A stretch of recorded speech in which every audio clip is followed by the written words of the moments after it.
ಗಣೇಶ್ವರ ಜಾತ್ರಾ ಮಹೋತ್ಸವ ರಥೋತ್ಸವ ಕಾರ್ಯಕ್ರಮ ಕಳೆದ 2 ದಿನಗಳಿಂದ ಈ ಭಾಗದ ಎಲ್ಲ ಸದ್ಭಕ್ತರ ಶ್ರದ್ಧಾ ಭಕ್ತಿಯಿಂದ ಈ ಕಾರ್ಯಕ್ರಮ ನಡೀತಾ ಇರುವಂತಹದ್ದು.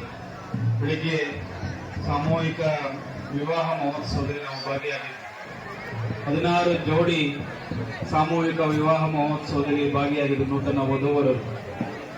ಈ ಭಾಗದಲ್ಲಿ ಕೊಪ್ಪಳ ಗವಿಸಿದ್ದೇಶ್ವರ ಸ್ವಾಮಿ ಜಾತ್ರಾ ಮಹೋತ್ಸವ ನಾವು ನೋಡಿದ್ವಿ. ಹಾಗೆ ಈ ಒಂದು ಸಣ್ಣ ಆಲವರ್ತಿ ಗ್ರಾಮದಲ್ಲಿ ಎಷ್ಟು ಚೆನ್ನಾಗಿ ಕಾರ್ಯಕ್ರಮ ಮಾಡ್ತೀರಾ, ಅದು ಈ ಒಂದು ರೀತಿ 2ನೇ ಕೊಪ್ಪಳ ಅಂತ ಅನ್ಕೊಳ್ಳೋಣ. ಅದು ದೊಡ್ಡ ಜಾತ್ರಾ ಮಹೋತ್ಸವ ನಡೀತಾ ಇರುತ್ತೆ. ಒಂದು ಮಾತಿದೆ, ಒಂದು ದೇವರ ದಾಸಬಯ್ಯನವರು ಒಂದು ವಚನ ಹೇಳಿ, ಕಡಗೀಲಿಲ್ಲದ ಬಂಡಿ ಒಳಗಿಡುವುದಲ್ಲದೆ ಕಡಗೀಲು ಬಂಡಿಗಾಧಾರ, ಕಡು ದರ್ಪವ ನೀರಿದ ಒಡಲೆಂಬ ಬಂಡಿಗೆ ಮೃಡ ಶರಣರ ವಚನಗಳೇ ಕಡಗೀಲು ಕಾಣ ರಾಮನಾಥ.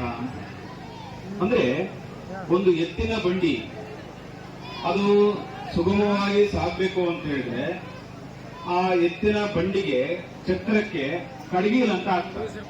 ಕಡಾಣ ಅಂತ ನಿಮ್ ಕಡೆ ಕಡಗಣಿ.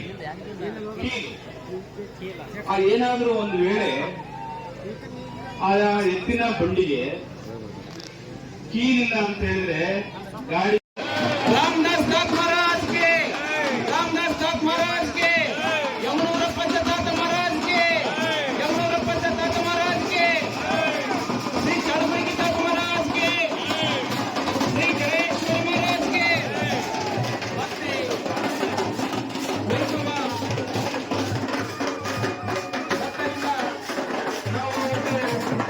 ಇದನ್ನೆಲ್ಲ ನೋಡಿದ್ರೆ ಶ್ರೀ ಭಕ್ತರ ಈ ಒಂದು ಸಂಪತ್ತು ಆ ಗಣೇಶ್ವರ ನಮ್ಮೆಲ್ಲರಿಗೂ ಕೂಡ ಕಲಿಸಿದ್ದಾರೆ. ಈ ಒಂದು ವಿಳಂಬವನ್ನು ಮಾಡಲಿಕ್ಕೆ ಶ್ರೀ ಗಣೇಶ್ವರ ಮಹಾರಾಜ್ಗೆ, ಶ್ರೀ ಗೌಸಿದ್ದೇಶ್ವರ ಮಹಾರಾಜ್ಗೆ ಮೆಲ್ಲಿಗೆ ಮೆಲ್ಲಿಗೆ ಮೆಲ್ಲಿಗೆ